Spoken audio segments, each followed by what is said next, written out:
पहचानो अपनी क्षमता को, पढ़ लिख कर बनो बड़े। शिक्षा में वह शक्ति है जिससे सफलता और समृद्धि मिलती है। बच्चा किसी भी कैटेगरी का हो, यदि शिक्षा मिल जाए तो वह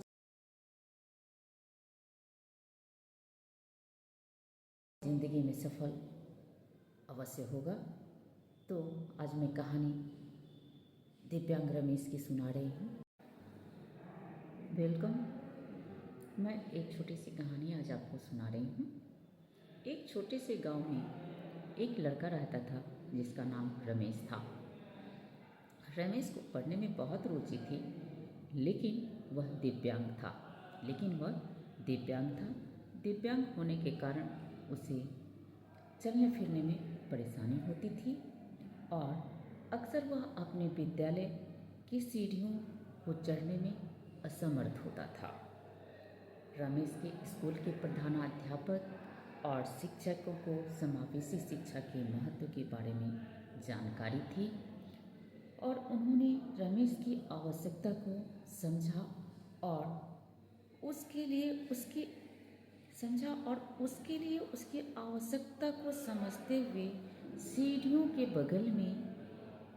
के बगल में एक रैंप बनवा दिया ताकि रमेश को सीढ़ी चढ़ने में परेशानी न हो और वह विद्यालय आसानी से आ जा सके।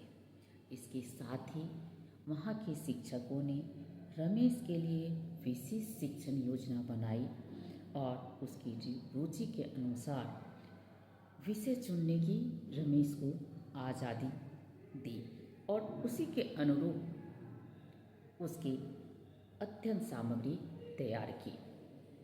रमेश को समावेशी शिक्षा का लाभ मिला और वह अपने विद्यालय में मन लगाकर पढ़ने लगा।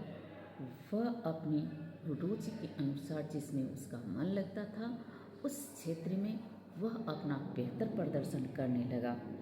वह अपनी कक्षा के छात्रों के साथ मिलकर कई प्रोजेक्ट कार्य को पूरा किया और जब बोर्ड की परीक्षा हुई तो रमेश जिले में प्रथम स्थान को प्राप्त किया और अपने विद्यालय का नाम जिले में रोशन किया। साथ ही रमेश अपने शिक्षकों से भी सम्मान को प्राप्त किया। यह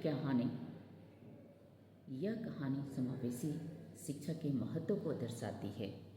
यह कहानी यह बताने का प्रयास करता है कि यदि विशेष आवश्यकता वाले बच्चे को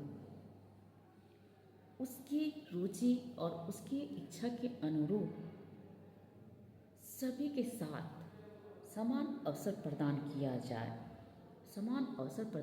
जाए तो वह भी अपनी प्रतिभा के बल पर अपने लक्ष्य को हासिल कर सकते हैं। तो समावेशी शिक्षा के महत्व को आज के समय में नकारा नहीं जा सकता है, क्योंकि हमारे विद्यालय में विभिन्न तरह के छात्र आते हैं तो उनको उनकी रुचि के अनुसार, उनकी आवश्यकता के अनुसार यदि शिक्षा दिया जाए तो वे भी अपने क्षेत्र में बेहतर प्रदर्शन कर सकते हैं। तो ज़रूरत है उनकी आवश्यकता को पहचानते हुए उनकी ज़रूरत के अनुसार शिक्षण सामग्री मुहैया कराने की और उनको उस ओर प्रेरित करने की, मोटिवेशन की भी ज़रूरत होती है, क्योंकि ऐसे बच्चे समाज के द्वारा कुछ निगेटिविटी उनके मन के अंदर डाल दी जाती है कि तुम यह नहीं कर सकते हो। तो उस निगेटिविटी को दूर करना भी हमारा ही दायित्व होता है।